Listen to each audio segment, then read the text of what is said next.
Vivons-nous dans un monde rempli de distractions et de préoccupations constantes, où il est facile de tomber dans le piège de la réflexion excessive? Marc Aurèle, le célèbre philosophe stoïcien et empereur romain, nous a rappelé une vérité fondamentale. Le pouvoir sur notre esprit réside en nous-mêmes. Nous ne pouvons pas contrôler les événements extérieurs, mais nous avons le contrôle sur la manière dont nous réagissons et interprétons ces événements dans notre esprit. Si c'est votre première fois sur ma chaîne, je vous invite à m'aider en vous abonnant et en mettant un j'aime à cette vidéo. Cela me permettra de continuer à créer du contenu comme celui-ci à l'avenir. L'expérience commune d'un esprit rempli de bruit et de pensées incessantes est quelque chose que nous partageons tous à un moment de notre vie. La frustration d'être piégé dans un cycle interminable de rumination, l'indécision qui nous paralyse et la sensation d'être submergé par une analyse constante sont des défis que beaucoup d'entre nous rencontrent. Le problème de la réflexion excessive, c'est qu'elle nous emprisonne dans un état de préoccupation constante pour l'avenir ou le passé, au lieu de nous permettre de profiter pleinement du moment présent. Nous nous retrouvons piégés dans la spirale du « et si », ce qui nous empêche de prendre des décisions claires et de vivre avec sérénité. Si vous cherchez des moyens de rompre ce cycle et de retrouver votre espace mental, vous êtes au bon endroit. 1. Changez votre perspective en adoptant la gratitude. Nos esprits, si puissants et complexes, ont parfois une fâcheuse tendance.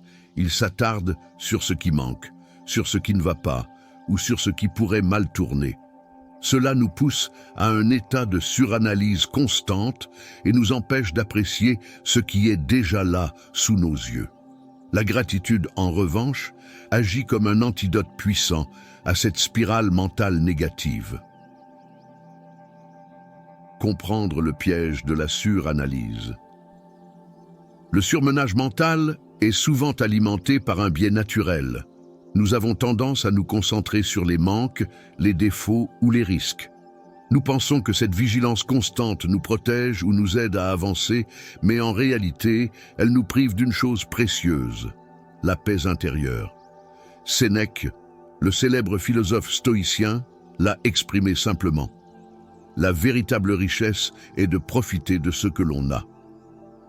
En cultivant une perspective de gratitude, vous réalignez votre esprit sur ce qui est bon, ce qui est suffisant et ce qui mérite d'être célébré dans votre vie. Cela ne signifie pas ignorer les défis ou faire abstraction des problèmes. Cela signifie changer le point de focus pour voir la lumière au milieu de l'obscurité. Pratiquez la gratitude au quotidien. La gratitude commence par de petits gestes. Prenez un moment chaque jour pour identifier 3 choses qui méritent votre reconnaissance. Ces éléments n'ont pas besoin d'être grandioses. Cela pourrait être la chaleur réconfortante d'une tasse de thé, le sourire sincère d'un être cher, la simple chance d'avoir un toit au-dessus de votre tête. Ce simple exercice agit comme un interrupteur mental. En redirigeant votre attention vers ce qui va bien, vous rompez le cycle du « et si ». Avec le temps, vous constaterez que votre esprit devient moins enclin à ressasser les inquiétudes et plus apte à savourer les moments présents. Les bienfaits de la gratitude sur votre esprit. La gratitude ne fait pas que calmer l'esprit, elle modifie votre perception globale de la vie. Elle réduit l'anxiété en déplaçant l'attention des menaces potentielles aux bénédictions réelles. Renforce les liens sociaux. Vous devenez plus conscient de l'impact positif des autres sur votre vie. Accroît le bonheur. En appréciant les petites victoires du quotidien, vous développez un sentiment d'épanouissement durable. Comment la gratitude enrichit votre dialogue intérieur? En pratiquant la gratitude, vous changez non seulement vos pensées, mais également votre dialogue intérieur. Au lieu de vous répéter des phrases comme « je n'ai pas assez fait » ou « pourquoi cela ne fonctionne-t-il pas ?» vous commencez à vous dire « Je suis reconnaissant pour ce que j'ai accompli aujourd'hui. Ou je suis heureux d'avoir cette opportunité. Ce dialogue transformé renforce votre confiance et réduit l'autocritique destructrice. Votre esprit cesse de se concentrer sur ce qui manque et commence à remarquer ce qui abonde dans votre vie. Une pratique qui s'étend à tous les domaines de la vie. Imaginez-vous dans une situation stressante, comme un entretien d'embauche ou une présentation importante. Au lieu de ruminer sur les pires scénarios possibles, pratiquez la gratitude. Remerciez-vous d'avoir cette opportunité, d'avoir des compétences à partager ou même d'avoir le courage de vous présenter. Cette simple pensée peut apaiser votre esprit et vous donner un élan positif. Une vision stoïcienne de la gratitude. Les stoïciens voyaient la gratitude non seulement comme une vertu, mais comme un pilier essentiel de la sérénité. Marc Aurèle écrivait dans ses Pensées pour moi-même. Commencez chaque journée en vous rappelant ce que vous avez et considérez-le comme un trésor. Cette simple réflexion peut transformer la manière dont vous abordez chaque journée et à long terme, chaque défi de la vie. Conclusion. Adoptez une perspective de gratitude. Pratiquer la gratitude n'est pas une solution miracle, mais une discipline mentale qui, avec le temps, rééduque votre esprit pour voir la vie sous un jour plus lumineux. Plus vous cultivez cette habitude, plus vous constaterez que votre dialogue intérieur change, que votre anxiété diminue et que votre appréciation de la vie augmente. Commencez dès aujourd'hui. Prenez une feuille de papier, notez 3 choses pour lesquelles vous êtes reconnaissant et ressentez la différence que cela peut faire. Vous découvrirez qu'en adoptant la gratitude, vous ne vous contentez pas de calmer votre esprit, vous enrichissez votre vie. 2. Acceptez l'impermanence et pratiquez le lâcher-prise. Le surmenage mental est souvent enraciné dans notre besoin de contrôle.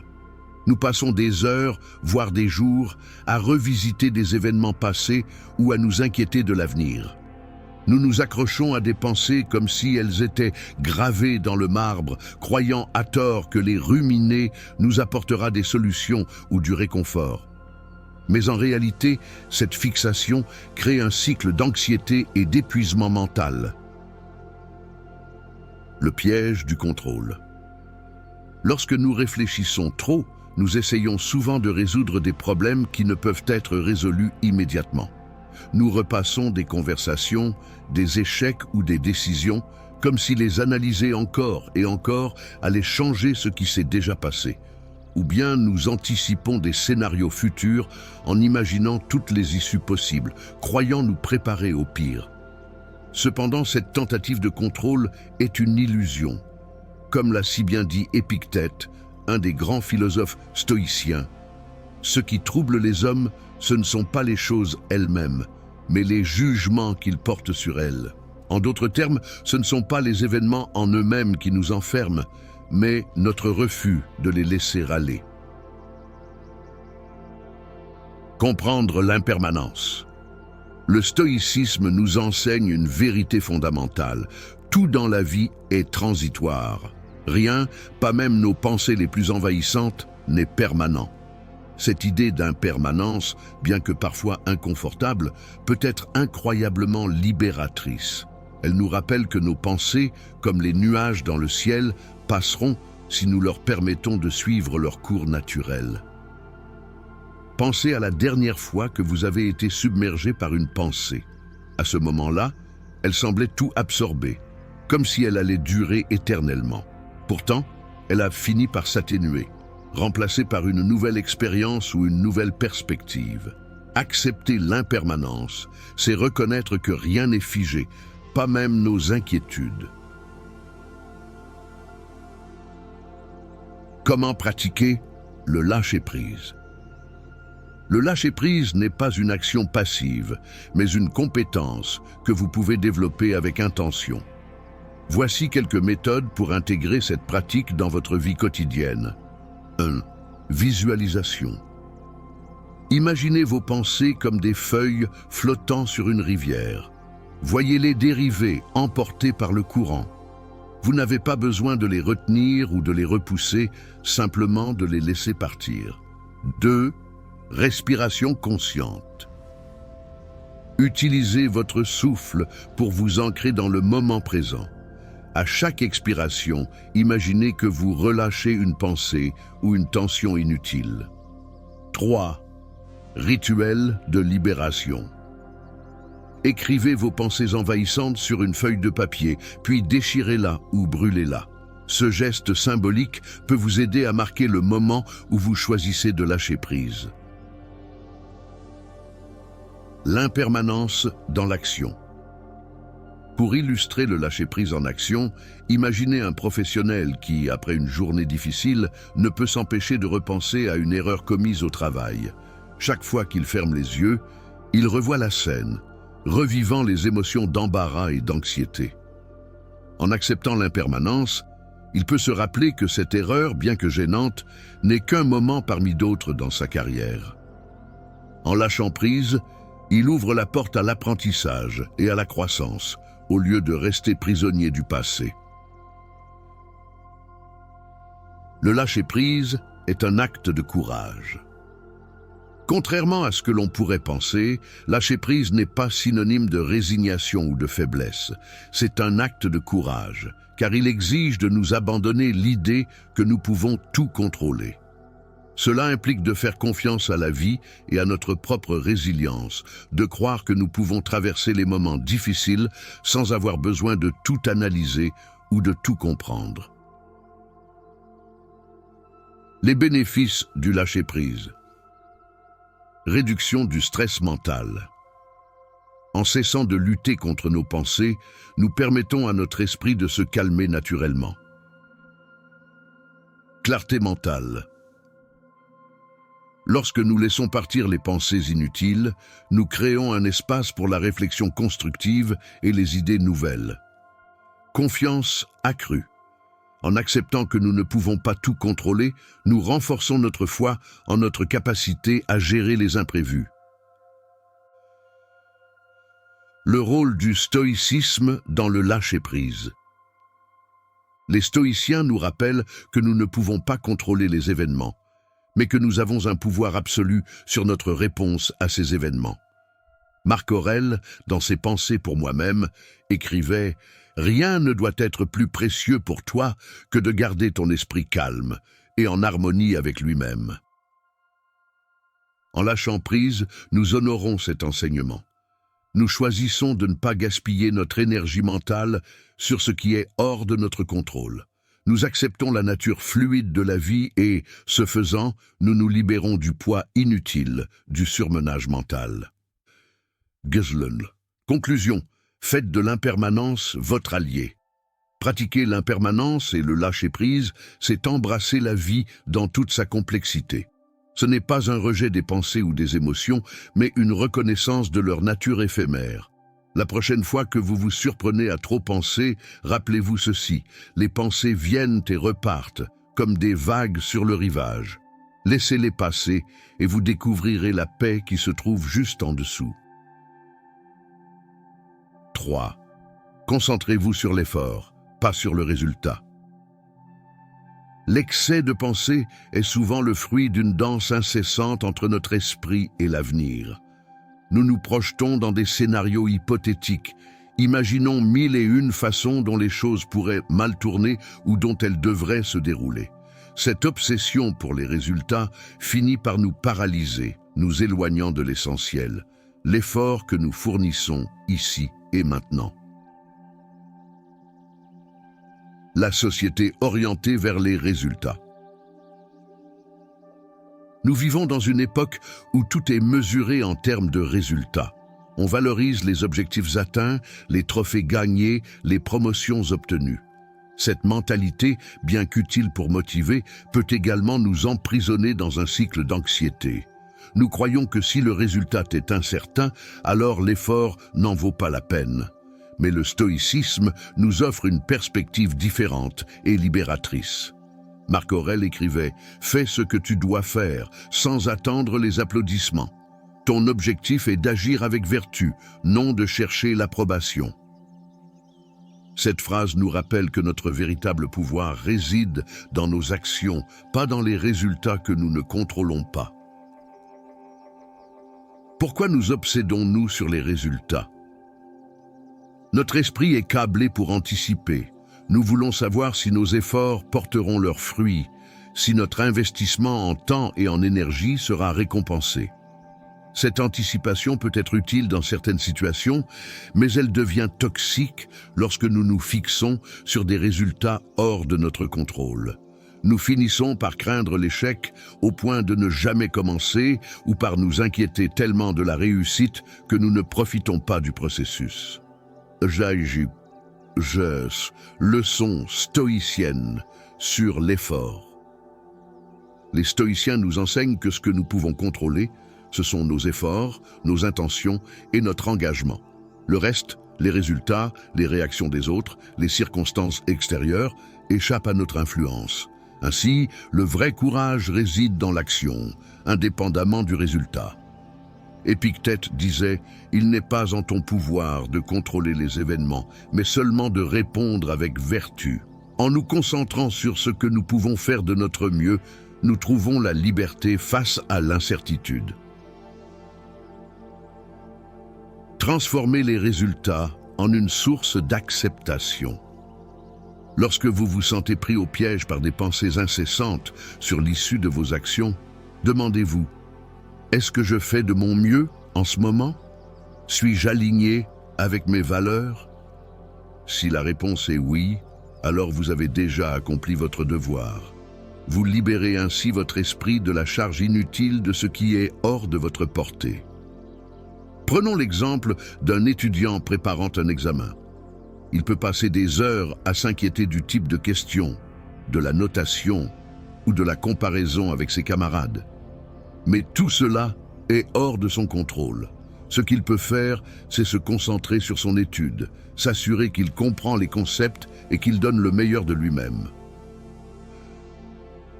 Pratiquez la pleine conscience de l'effort. 1. Décomposez vos actions. Divisez votre objectif en petites étapes gérables et concentrez-vous uniquement sur la tâche immédiate. Par exemple, si vous écrivez un rapport, ne pensez pas à la présentation finale, mais uniquement au paragraphe que vous rédigez maintenant. 2. Posez-vous des questions alignées avec vos valeurs. Avant d'agir, demandez-vous si ce que vous faites est conforme à vos principes. Agissez avec honnêteté, diligence et bienveillance. 3. Cultivez une gratitude pour l'effort. À la fin de chaque journée, notez 3 choses que vous avez faites avec engagement, même si elles semblent petites. Reconnaissez vos efforts comme des victoires, indépendamment de leurs résultats immédiats. L'effort comme un voyage, pas un moyen. En changeant notre perspective, nous découvrons que chaque effort est une opportunité de grandir, d'apprendre et de démontrer notre caractère. Lorsque nous nous concentrons sur l'effort, nous trouvons de la joie dans le processus lui-même. Chaque pas devient un accomplissement en soi, un témoignage de notre détermination et de notre engagement. Par exemple, imaginez un athlète s'entraînant pour un marathon. S'il ne pense qu'à franchir la ligne d'arrivée, il pourrait manquer la beauté du parcours, les moments de dépassement de soi et les petites victoires quotidiennes. Mais en se concentrant sur chaque course d'entraînement, chaque respiration, chaque foulée, il transforme son voyage en une célébration constante de ses efforts. Effort versus résultat, une nouvelle relation. En adoptant cette approche stoïcienne, vous remarquerez une diminution significative du stress lié aux incertitudes.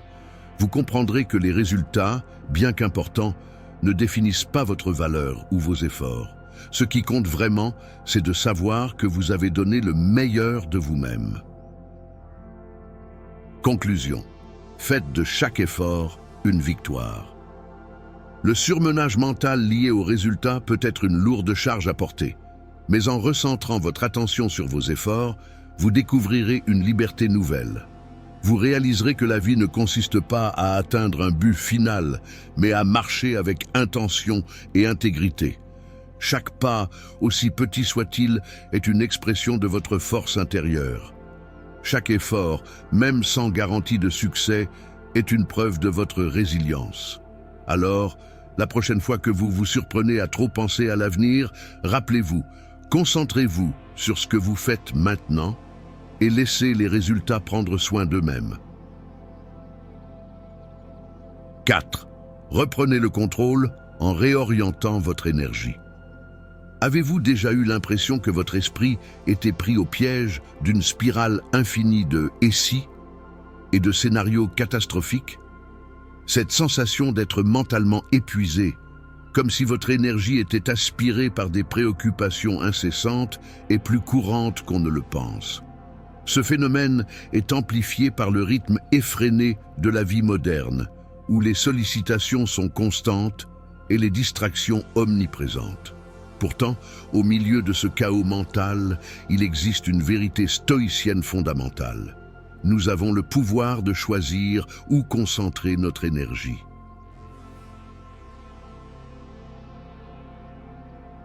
La nature du multitâche mental. L'excès de pensée peut être comparé à un ordinateur surchargé avec des dizaines d'onglets ouverts en même temps. Chaque onglet représente une préoccupation, un problème ou une tâche inachevée.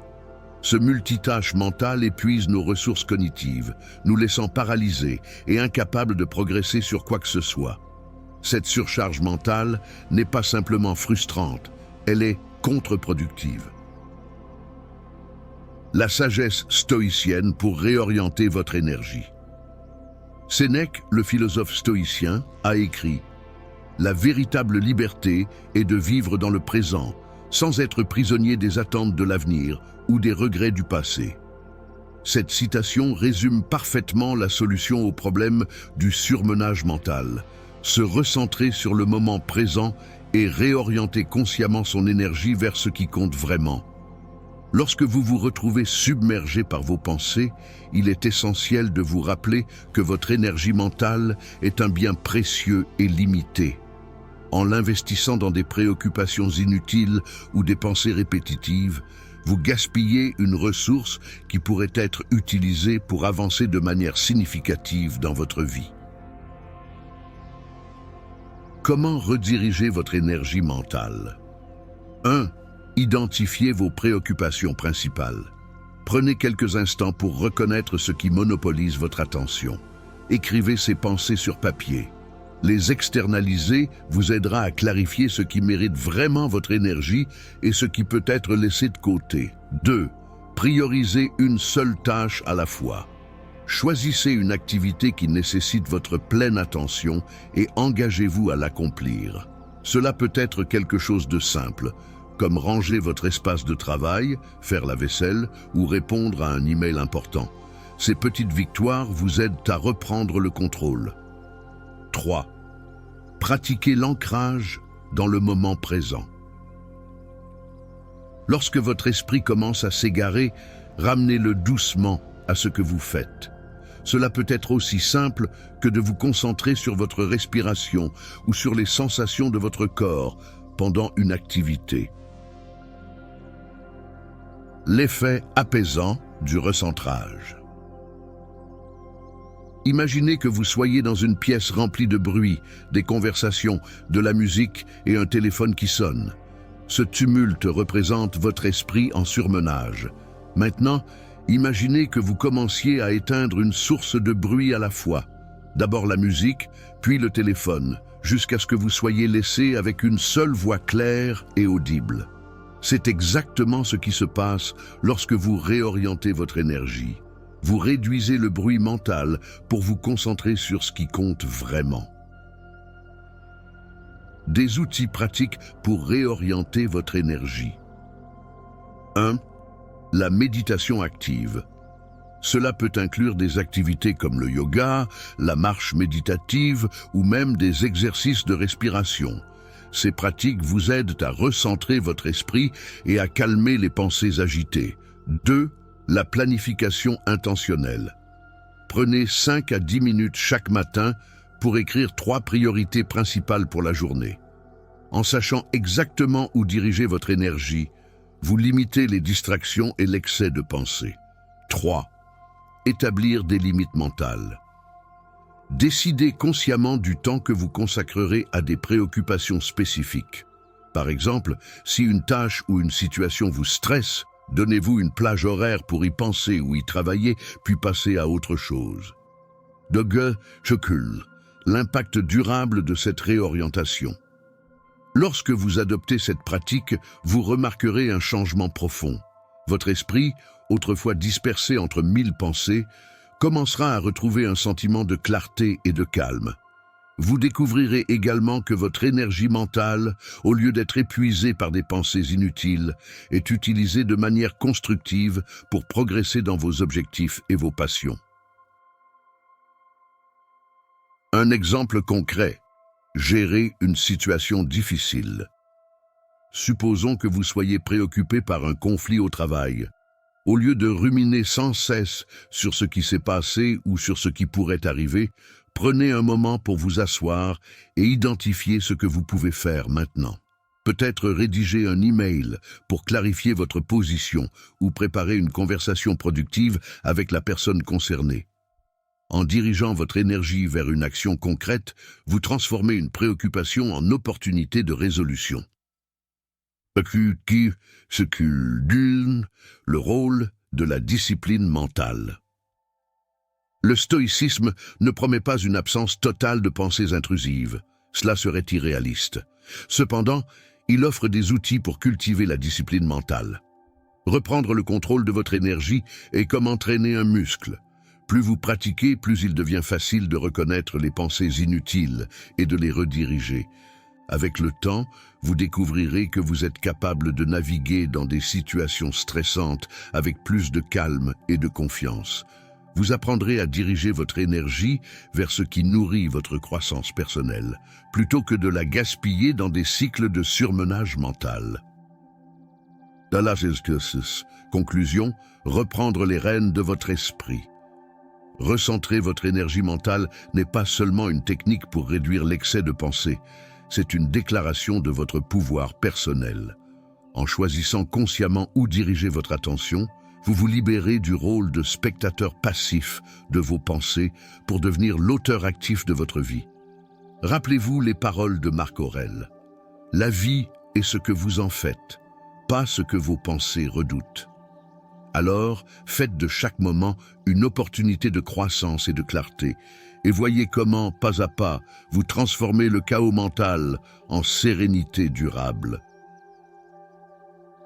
5. Visualisez vos pensées envahissantes comme une force externe. Les pensées envahissantes peuvent s'apparenter à une tempête de neige soudaine, tombant sur un paysage auparavant clair et dégagé. Elles commencent souvent par une simple inquiétude ou un souvenir, mais elles s'amplifient rapidement, obscurcissant notre vision intérieure et paralysant nos actions. Lorsque ces pensées se multiplient et deviennent écrasantes, il est facile de se sentir impuissant, pris au piège dans une spirale sans fin de réflexion excessive. Pourtant, une approche stoïcienne peut nous aider à briser ce cycle. Visualiser ces pensées comme des forces externes, séparées de notre essence profonde. La métaphore de la montagne et des nuages. Marc Aurèle, dans ses Pensées pour moi-même, écrivait « La tranquillité vient de l'intérieur. Elle ne dépend pas des événements extérieurs. » Cette phrase nous rappelle que notre paix mentale réside dans notre capacité à différencier notre véritable essence des pensées transitoires qui traversent notre esprit. Imaginez-vous comme une montagne majestueuse, solide et immuable. Les pensées envahissantes, quant à elles, sont comme des nuages qui passent au-dessus. Les nuages peuvent obscurcir temporairement le ciel, mais ils ne changent en rien la robustesse et la stabilité de la montagne. De la même manière, vos pensées, bien qu'elles puissent momentanément perturber votre esprit, ne définissent pas qui vous êtes. Observez sans s'impliquer. Le stoïcisme enseigne que les pensées ne sont que des événements mentaux.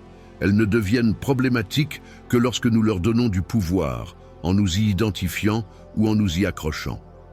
En apprenant à observer vos pensées sans les juger ni les analyser, vous pouvez réduire leur impact sur votre tranquillité d'esprit.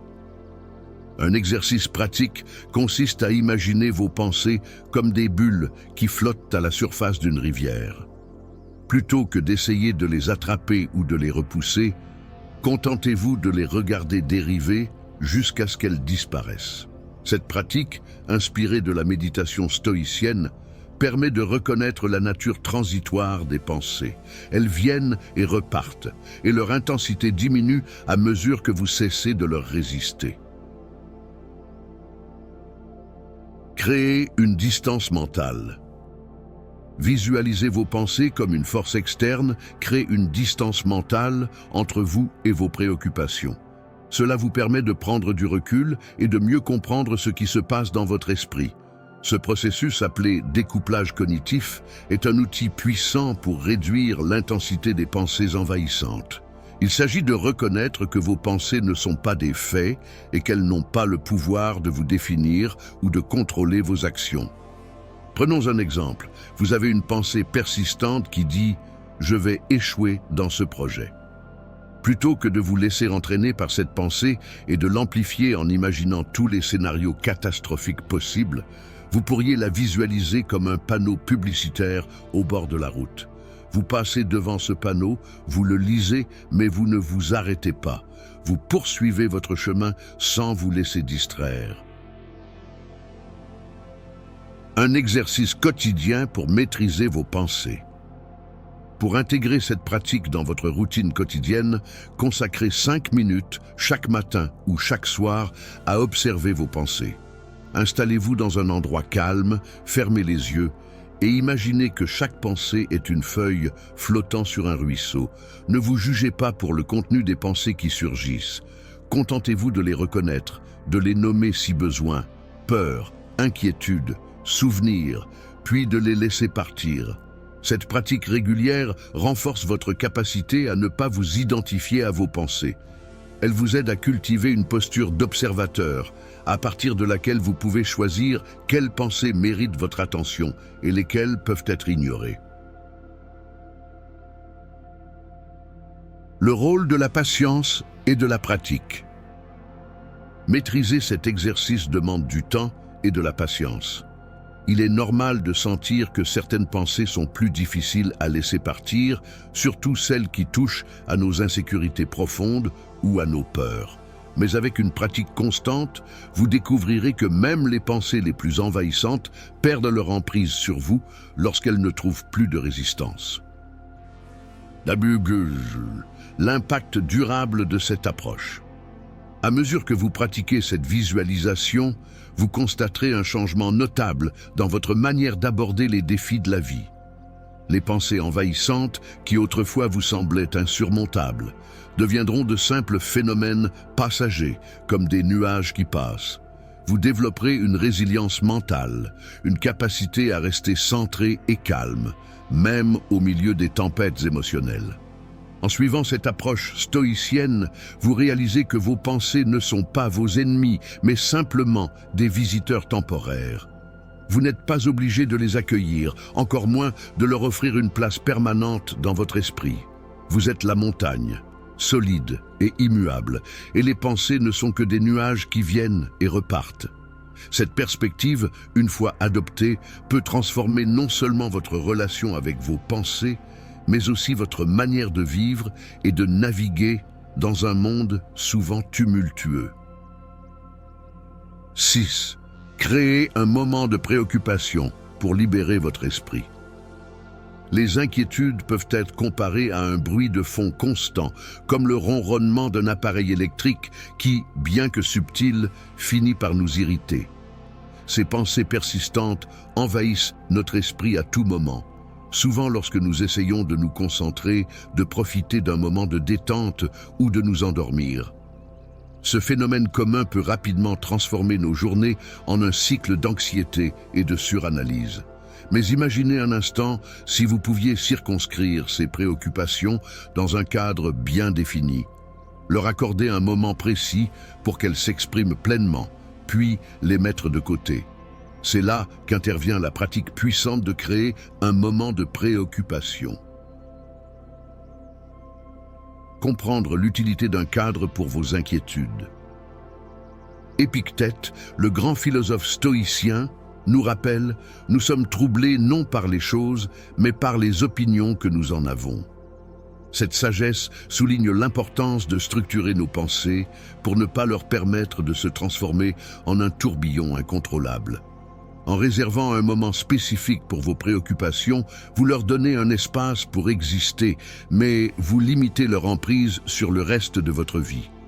Un moment de préoccupation est une période définie, généralement entre 15 et 30 minutes, où vous autorisez vos pensées anxieuses à prendre toute la place. Vous examinez vos peurs, vos doutes et toutes les hypothèses que votre esprit génère. En les contenant dans cette plage horaire, vous empêchez ces préoccupations de s'infiltrer constamment dans votre quotidien. Mettre en place un rituel de préoccupation. 1. Choisissez un moment précis de la journée. Préférez un moment où vous êtes mentalement disponible, comme l'après-midi ou en début de soirée.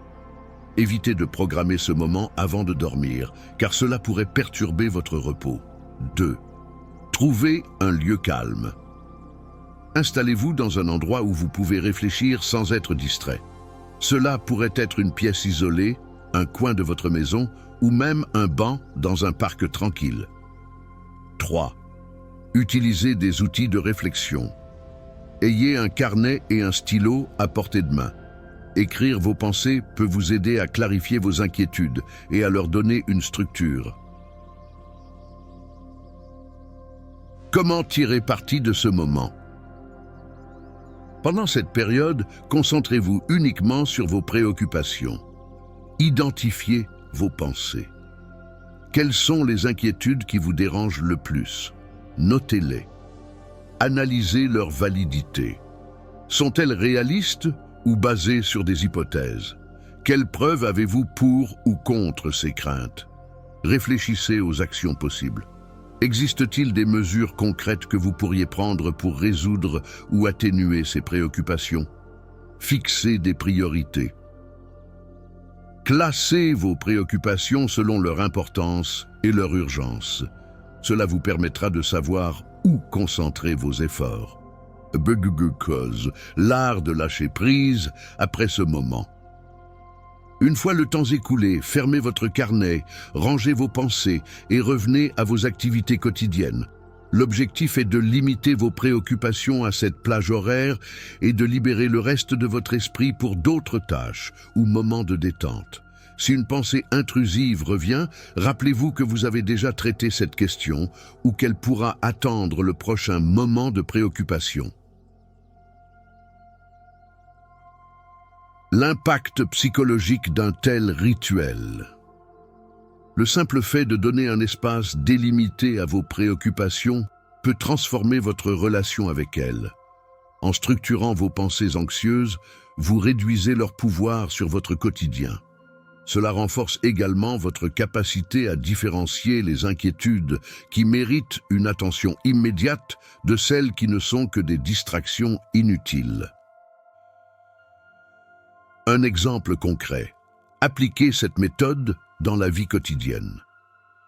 Imaginons que vous soyez préoccupé par un projet professionnel complexe. Vous passez vos journées à vous demander si vous allez réussir à anticiper des problèmes potentiels et à rejouer en boucle les conversations avec vos collègues. Cela vous empêche de vous concentrer sur d'autres aspects de votre vie. En instituant un moment de préoccupation, vous pourriez décider de consacrer 20 minutes chaque soir à analyser vos inquiétudes sur ce projet. Pendant ce temps, vous identifiez les éléments concrets que vous pouvez contrôler, les prochaines étapes à suivre et les aspects que vous devez accepter comme incertains. Une fois ce moment terminé, vous reportez toute autre réflexion au lendemain, durant votre prochain créneau. Cela vous libère pour profiter pleinement de votre soirée. Une habitude qui vous libère à long terme. En répétant cette pratique, vous constaterez une diminution progressive du poids de vos inquiétudes. Vous apprendrez à maîtriser vos pensées plutôt que de les laisser vous maîtriser. Chaque moment de préoccupation devient une opportunité de clarification et de libération mentale. Un rappel stoïcien pour renforcer cette pratique. Sénèque disait « Ce n'est pas parce que les choses sont difficiles que nous n'osons pas, c'est parce que nous n'osons pas qu'elles sont difficiles. » Le moment de préoccupation est un acte courageux.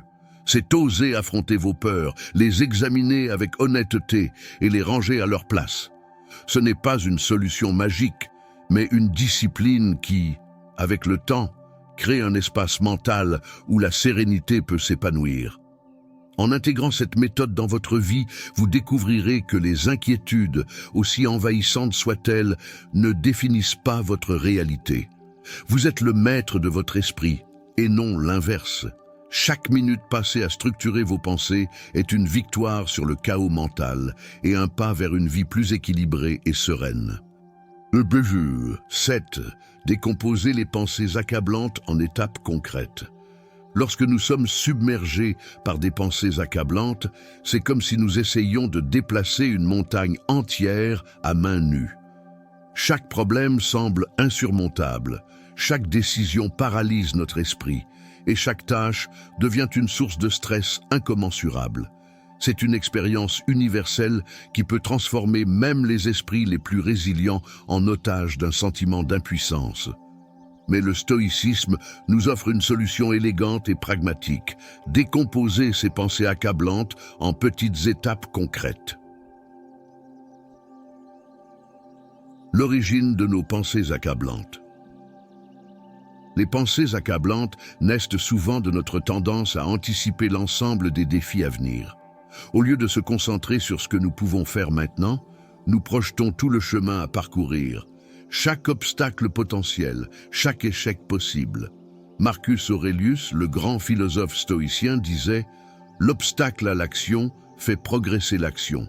Ce qui fait obstacle devient le chemin. » Cette phrase nous invite à redéfinir notre rapport aux défis. Chaque obstacle que nous imaginons ou rencontrons peut être divisé en parties gérables, transformant ainsi une montagne en une série de collines. Pourquoi décomposer les pensées est essentiel. Imaginez que vous essayez de grimper une montagne sans chemin balisé. La tâche semble impossible, car tout ce que vous voyez, c'est l'énorme sommet à atteindre. Mais si vous divisez votre ascension en petites étapes, en vous concentrant uniquement sur le prochain rocher ou la prochaine marche, le sommet devient soudainement accessible. De même, face à une tâche complexe ou une situation anxiogène, diviser le problème en éléments simples et concrets permet de reprendre le contrôle. Comment décomposer efficacement vos pensées accablantes? 1. Identifiez le problème central. Prenez un moment pour réfléchir à ce qui vous préoccupe réellement. Écrivez-le de manière claire et concise. Par exemple, si vous êtes inquiet à propos d'un projet professionnel, identifiez précisément l'élément qui vous stresse. Est-ce le délai, les attentes de vos collègues, une compétence spécifique que vous sentez insuffisante? 2. Transformez le problème en une série de questions. Une fois le problème central défini, posez-vous des questions pratiques pour le découper. Que puis-je faire maintenant pour avancer? Qui peut m'aider à mieux comprendre ce défi? Quelle serait la première petite action qui aurait un impact positif? 3. Élaborez des micro-objectifs. Prenez chaque aspect du problème et transformez-le en une action précise.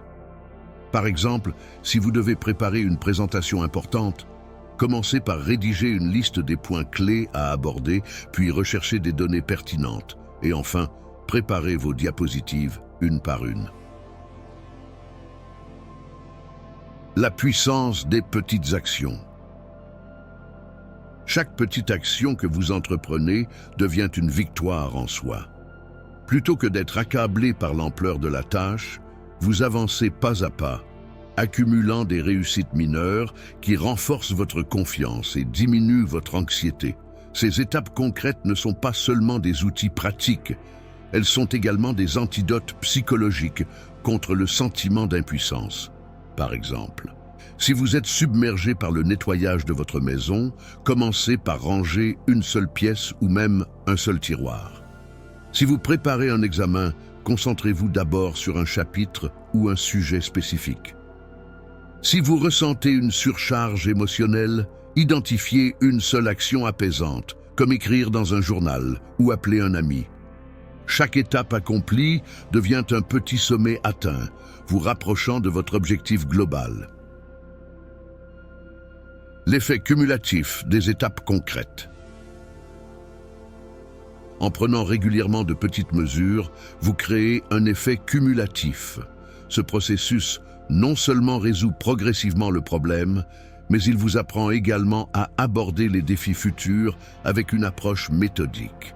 Ce qui semblait autrefois insurmontable devient une opportunité de croissance. Un exemple concret, dépasser la procrastination. Prenons l'exemple de quelqu'un qui procrastine à propos d'un projet professionnel. Chaque jour, il repousse l'échéance, accablé par le poids de tout ce qui doit être fait. Au lieu de se concentrer sur l'ensemble du projet, cette personne peut adopter une approche en étapes concrètes. 1. Écrire une liste des tâches spécifiques à accomplir. 2. Bloquer 30 minutes pour travailler sur une seule partie du projet, comme l'introduction ou les recherches initiales. 3. Fixer une récompense après chaque étape franchie, comme une pause ou une collation. Cette méthode non seulement réduit le stress, mais elle encourage également un rythme de travail soutenable et efficace. Le lien avec le stoïcisme. Les stoïciens nous enseignent à accepter ce que nous ne pouvons pas contrôler, tout en concentrant nos efforts sur ce qui est à notre portée. En décomposant nos pensées accablantes en actions spécifiques, nous pratiquons cette philosophie. Nous cessons de gaspiller de l'énergie sur des scénarios hypothétiques ou des peurs exagérées, et nous dirigeons notre attention vers des solutions concrètes et réalisables. Cultiver une discipline mentale grâce à cette pratique. Décomposer les pensées accablantes demande de la discipline, mais avec le temps, cette habitude devient une seconde nature. Vous apprenez à ne plus vous laisser emporter par des émotions accablantes et à adopter une attitude proactive face aux défis. Vous réalisez que chaque problème peut être surmonté, non pas en un seul bond, mais en une série de petits pas. C'était un dernier conseil pour renforcer cette approche. Gardez un carnet ou un tableau pour noter vos progrès. Chaque fois que vous complétez une étape, cochez-la ou rayez-la de la liste. Ce geste simple crée une sensation de réalisation tangible et vous motive à continuer. En fin de compte, la clé pour gérer les pensées accablantes réside dans la simplicité. En décomposant vos défis en étapes concrètes, vous transformez un obstacle massif en un chemin accessible, prouvant que même les montagnes les plus hautes peuvent être escaladées une pierre à la fois. 8. Recherchez la sagesse au-delà de vous-même. Lorsque nous sommes pris dans la spirale du surmenage mental, nous avons souvent l'impression de tourner en rond dans notre propre esprit. Nos pensées deviennent un labyrinthe complexe où chaque tentative de trouver une issue semble nous ramener à notre point de départ. Cette boucle peut être épuisante, car nous nous retrouvons enfermés dans notre propre perspective, incapables de voir au-delà des limites de nos idées. Pourtant, une solution simple et puissante existe, chercher la sagesse en dehors de nous-mêmes. L'illusion de l'autosuffisance mentale. Nous avons tendance à croire que nous pouvons résoudre tous nos problèmes par nous-mêmes, en nous fiant uniquement à notre raisonnement et à nos expériences. Cependant, cette approche peut rapidement devenir un piège. Lorsque nos pensées tournent en boucle, nous manquons de recul et notre jugement peut être biaisé par nos émotions ou nos peurs. C'est dans ces moments-là que nous avons besoin d'une perspective extérieure pour briser le cycle. Sénèque, le grand philosophe stoïcien, nous rappelle « Consulte ton ami dans tout, surtout dans ce qui te concerne toi-même. Son conseil peut être utile là où ton amour-propre obscurcit ton jugement. » Cette réflexion met en lumière une vérité essentielle. Nos amis, nos mentors et même les sages qui nous ont précédés peuvent être des miroirs précieux pour éclairer notre chemin lorsque nous nous perdons dans nos pensées. Pourquoi rechercher la sagesse extérieure? 1. Élargir sa perspective. Lorsque nous partageons nos pensées avec quelqu'un d'autre, nous accédons à une vision différente de la situation. Cette perspective extérieure peut révéler des solutions que nous n'avions pas envisagées ou souligner des biais dans notre raisonnement. 2. Alléger le poids émotionnel. Parler de nos préoccupations peut réduire leur intensité. Le simple fait de verbaliser nos pensées peut les rendre moins accablantes et plus claires. 3. Renforcer les liens humains. Rechercher des conseils ou des idées auprès des autres nous rappelle que nous ne sommes pas seuls. Cette connexion peut être réconfortante et inspirante, surtout dans les moments difficiles. Comment rechercher cette sagesse? 1. Identifier des personnes de confiance. Cherchez des individus qui possèdent des qualités ou une expérience que vous admirez. Cela peut être un ami proche, un mentor, un collègue ou même un membre de la famille. Leur point de vue pourrait offrir une clarté que vous ne pouvez pas atteindre seul. 2. Exprimez vos pensées avec honnêteté. Lorsque vous partagez vos préoccupations, soyez transparent. Expliquez ce que vous ressentez, ce qui vous bloque et les questions que vous vous posez. La vulnérabilité permet d'obtenir des conseils plus sincères et pertinents. 3. Inspirez-vous des sages du passé. Les textes philosophiques, littéraires ou spirituels regorgent de leçons intemporelles. Par exemple, les écrits de Sénèque, Marc Aurèle ou Épictète peuvent vous offrir des outils pour mieux comprendre et gérer vos pensées. Ces sages ont traversé des défis similaires et leurs réflexions peuvent servir de guide.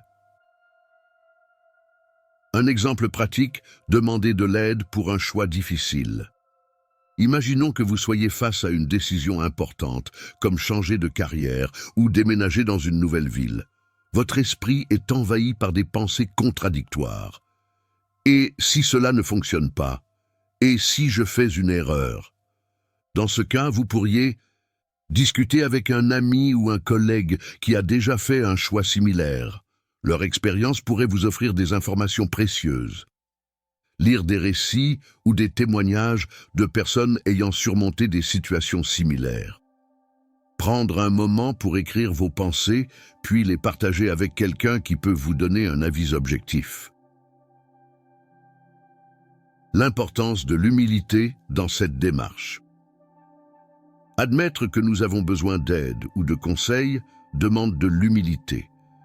Cela signifie reconnaître que notre vision du monde est limitée et que d'autres perspectives peuvent enrichir notre compréhension. Cette ouverture est une force, pas une faiblesse. Elle montre que nous sommes prêts à apprendre et à grandir. Le rôle des mentors et des textes inspirants. Les mentors jouent un rôle essentiel dans notre quête de sagesse. Ils peuvent être des figures présentes dans notre vie quotidienne ou des enseignants intemporels à travers leurs écrits. Par exemple, lire Les Méditations de Marc Aurèle peut nous rappeler que même un empereur faisait face à des doutes et trouvait du réconfort dans la philosophie stoïcienne. Si vous n'avez pas de mentor ou de figure de confiance à proximité, tournez-vous vers des livres, des podcasts ou des conférences. Ces ressources peuvent élargir votre vision et vous offrir des outils concrets pour surmonter vos défis mentaux. Les bénéfices de chercher la sagesse extérieure. 1. Réduction du stress mental. Lorsque nous partageons nos pensées, nous diminuons la charge émotionnelle qu'elles représentent. C'est comme diviser un poids lourd entre plusieurs épaules. 2. Clarification des priorités. Les perspectives extérieures peuvent nous aider à distinguer ce qui est vraiment important de ce qui est accessoire. 3. Renforcement de la résilience. En apprenant des expériences et des idées des autres, nous développons notre capacité à naviguer dans les moments difficiles. Un équilibre entre introspection et extrospection. Il est important de noter que rechercher la sagesse extérieure ne signifie pas abandonner notre propre réflexion. Au contraire, cela complète notre introspection. En combinant nos pensées personnelles avec les idées des autres, nous pouvons trouver des solutions équilibrées et éclairées. Un dernier conseil pour appliquer cette méthode. Créez une habitude régulière de consultation. Cela peut être une discussion hebdomadaire avec un ami, une session de lecture quotidienne ou même un moment de réflexion où vous relisez vos propres écrits à la lumière des conseils reçus. Cette pratique régulière vous permettra de rester connecté à une source constante de sagesse. En conclusion, chercher la sagesse au-delà de soi-même est un acte de courage et de connexion. Cela nous rappelle que nous ne sommes pas seuls dans nos luttes mentales et que les réponses que nous cherchons se trouvent souvent à portée de main, si nous avons l'humilité et la curiosité de les demander. En cultivant cette pratique, vous découvrirez que vos pensées peuvent devenir moins accablantes et que votre esprit peut s'ouvrir à une clarté nouvelle et libératrice. 9. Pratiquer l'inconfort volontaire, une clé pour briser le cycle du suranalyse. Nos esprits ont une étrange manière de fonctionner. Lorsqu'ils perçoivent une situation inconfortable ou incertaine, ils ont tendance à s'emballer, créant des scénarios catastrophiques, amplifiant nos peurs et nous poussant à réfléchir encore et encore. Ce suranalyse, bien qu'initialement destiné à nous protéger, devient rapidement un piège. Il nous immobilise, nous enfermant dans notre zone de confort, une sorte de prison mentale où le progrès personnel est étouffé et où l'incertitude est vue comme un ennemi à éviter à tout prix. Mais si je vous disais que la clé pour surmonter cette spirale mentale réside dans l'acceptation délibérée de l'inconfort? Bien sûr, cela peut sembler contre-intuitif. Pourquoi chercher délibérément ce que nous cherchons instinctivement à éviter? La réponse réside dans la manière dont notre esprit et notre corps s'adaptent. En nous exposant à des situations inconfortables, nous développons une résilience mentale et une capacité à naviguer dans l'incertitude avec grâce. Comprendre l'inconfort volontaire. L'inconfort volontaire consiste à choisir consciemment des expériences qui nous sortent de notre routine habituelle et de notre zone de confort. Ce n'est pas une forme de punition, mais un exercice d'entraînement mental et émotionnel. En pratiquant des situations d'inconfort dans un cadre contrôlé, nous apprenons que l'inconfort n'est pas une menace insurmontable. Il devient un outil pour renforcer notre caractère et élargir nos capacités. Le philosophe stoïcien Sénèque, dans ses lettres à Lucilius, recommande la pratique d'une vie simple et d'actes d'inconfort volontaire. Il écrivait « Habille-toi avec des vêtements modestes. Mange des aliments simples et demande-toi, est-ce cela que je redoute ?» Ce conseil intemporel reflète l'idée que s'exposer à des conditions modestes ou difficiles peut nous libérer de nos peurs exagérées et de nos attachements inutiles. Pourquoi l'inconfort volontaire est-il efficace contre le suranalyse? 1. Il démystifie l'inconnu. L'une des principales causes du suranalyse est notre peur de l'inconnu. Lorsque nous nous exposons volontairement à des situations nouvelles ou inconfortables, nous réalisons que nos craintes sont souvent exagérées. Cela nous aide à réduire la puissance de ces peurs imaginées. 2. Il nous apprend la résilience. Chaque fois que nous affrontons un inconfort, nous renforçons notre capacité à gérer des situations similaires à l'avenir. Cela construit un sentiment de confiance en soi et de maîtrise. 3. Il recentre notre esprit sur l'action. L'inconfort volontaire nous oblige à sortir de notre tête et à entrer dans le moment présent. Au lieu de réfléchir indéfiniment, nous agissons, ce qui nous libère de l'immobilisme mental. Comment pratiquer l'inconfort volontaire dans la vie quotidienne? Pratiquer l'inconfort volontaire ne nécessite pas de changements radicaux ou de gestes extrêmes. Cela peut être aussi simple que d'introduire de petites perturbations dans votre routine habituelle pour entraîner votre esprit à accepter l'incertitude. Voici quelques exemples concrets. 1. Prendre une douche froide. Cela peut sembler anodin, mais une douche froide est un excellent exercice pour sortir de sa zone de confort. La sensation initiale de choc est rapidement remplacée par un sentiment de vivacité et de contrôle. Vous apprenez à gérer l'inconfort et à rester calme sous pression. 2. S'abstenir de plaisirs habituels. Essayez de renoncer à quelque chose que vous appréciez, comme le café ou les sucreries, pendant une journée ou une semaine. Cela vous aide à prendre conscience de vos dépendances et à renforcer votre autodiscipline. 3. Changer de routine. Prenez un chemin différent pour aller au travail. Essayez un nouveau sport ou cuisinez un plat que vous n'avez jamais préparé. Ces petits changements vous exposent à des expériences nouvelles et incertaines. 4.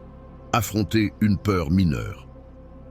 Si vous avez peur de parler en public, commencez par une petite présentation devant des amis. Si vous redoutez le rejet, essayez de démarrer une conversation avec un inconnu. Ces petits actes d'audace renforcent votre confiance en vous. 5. Réduire le confort matériel. Dormez sans oreiller, marchez pieds nus ou choisissez une tenue simple pendant une journée.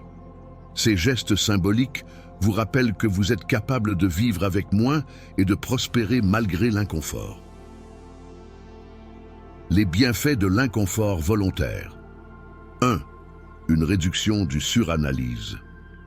En vous exposant régulièrement à l'inconfort, vous apprenez à ne plus craindre ce que vous ne connaissez pas. Votre esprit devient plus calme et moins enclin à ressasser des scénarios négatifs. 2. Une plus grande tolérance à l'incertitude. Vous réalisez que le changement et l'inconfort font partie intégrante de la vie. Cette acceptation vous permet de naviguer dans l'incertitude avec sérénité. 3. Une confiance en soi renforcée. Chaque fois que vous surmontez un inconfort, vous développez un sentiment d'accomplissement et de maîtrise personnelle. 4. Une résilience émotionnelle accrue. L'inconfort volontaire vous prépare à affronter les défis imprévus de la vie sans être submergé par l'anxiété ou le doute. Un exemple pratique, surmonter la peur de l'échec. Supposons que vous envisagiez de postuler à un emploi, mais que la peur du rejet vous paralyse.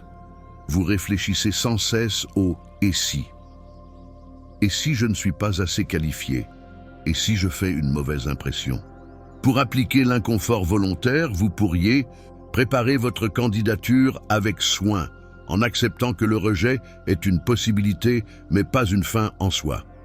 Pratiquez des entretiens fictifs avec des amis pour vous habituer au stress. Renvoyez plusieurs candidatures, même pour des postes que vous n'êtes pas sûr d'obtenir, pour désensibiliser votre peur du rejet. En répétant ces étapes, le rejet ou l'incertitude deviennent moins intimidants. Vous développez une résilience face à l'échec et réalisez que chaque tentative est une opportunité d'apprentissage. L'inconfort comme catalyseur de croissance. L'inconfort volontaire ne vise pas à rendre la vie plus difficile, mais à révéler votre force intérieure. En affrontant l'inconfort, vous redécouvrez votre capacité à vous adapter, à surmonter et à prospérer. Vous réalisez que l'incertitude et le changement ne sont pas des ennemis, mais des alliés dans votre cheminement vers une vie plus riche et plus épanouissante. Conclusion. Pratiquer l'inconfort volontaire, c'est prendre le contrôle de votre relation avec l'inconnu. C'est un exercice de courage qui vous apprend que la croissance se trouve souvent au-delà des frontières de votre zone de confort. Avec chaque acte d'inconfort volontaire, vous construisez une résilience mentale et une confiance qui non seulement réduisent le suranalyse, mais transforment également votre façon d'affronter la vie. 10. Réfléchir sur la nature transitoire de la vie. Trouver la paix dans l'impermanence. Lorsque nous sommes pris dans le tourbillon du suranalyse, notre esprit tend à grossir les détails et les problèmes, au point de perdre de vue l'essentiel. Cette tendance à zoomer sur chaque situation, chaque inquiétude, nous pousse à attribuer une importance disproportionnée à des pensées ou événements souvent passagers. Ce type de réflexion excessive peut rapidement consommer notre énergie mentale et émotionnelle, nous enfermant dans un cercle vicieux de peur, d'angoisse et d'indécision. Pour briser ce cycle, une des pratiques les plus puissantes enseignées par le stoïcisme est la réflexion sur la transitoire de la vie. Comprendre que tout est temporaire, que les situations, bonnes ou mauvaises, ne durent pas éternellement, nous aide à adopter une perspective plus équilibrée et à apprécier pleinement le moment présent. Pourquoi réfléchir sur l'impermanence est essentiel? Dans ses écrits, Sénèque nous offre une perspective poignante.